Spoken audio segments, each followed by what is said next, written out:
2006 4-liter Toyota 4Runner. What we got here is the no charging condition. So what we're going to do is replace the alternator on this vehicle. So we're going to first remove the top cover, two 10 millimeters there, right there. We're going to take the battery out of the vehicle, 10 millimeter, 10 millimeter, 10 millimeter, 10 millimeter. So we're going to remove the battery out of the vehicle so we can gain access. You can see the alternator up top here. It's got a bolt right there. We're going to be taking off 14 millimeter head there. We got another 14 millimeter down below that we're going to remove. Pop the belt off. And then right here, 10 millimeter head going in. Your two electrical plugs. You got one there and you got one down there. Quick service tip. Anytime you're replacing an alternator, you should always charge the battery out fully before putting it back in the vehicle. Don't ever let an alternator charge a battery. It's not meant to charge a battery. It's meant to maintain the battery's state of charge. Get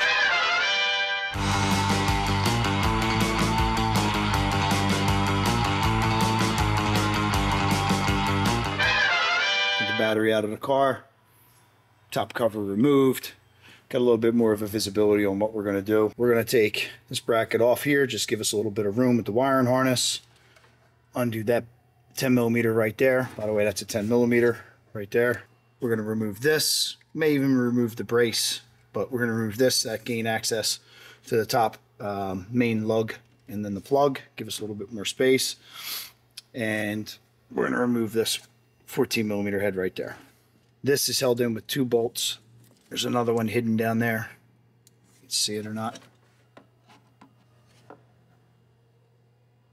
There it is there. Here we got a little better view. Wiring harness unplugged. You can see that 10 millimeter now. Just going to use a ratchet wrench on that to remove it. That'll remove this bracket a little bit. Just give us some play and room. Plus it's attached to the alternator, which we're removing. And then from there we'll proceed, take the belt off and remove our two 14s that hold it in place. So sometimes with half-inch drive, you get a little bit more sturdy of a twisting force to remove a bolt. So it'll actually transform a lot more energy into the bolt itself. So down below here on the alternator, so here's your alternator and alternator pulley. The bolt is right there, if you can see it. That's the 14 millimeter down there. It's the other bolt. So you have the one up top here, right there, and the one right directly down there. I'm going to pop the belt off. May have to take this pulley off right there, but I'm going to try to do it without it and see if I can get it out.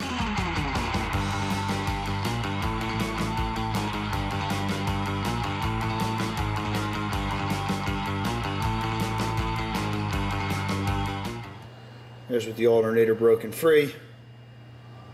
Everything's disconnected. Now I just got to free it from the bottom bracket.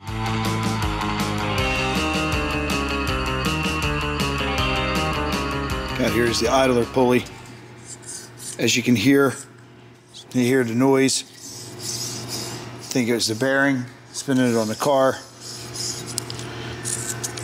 Here, from the car sitting, rust build up on the pulley and build up on the washer, causing the two to mate and make noise. If you hold there and spin it, no noise.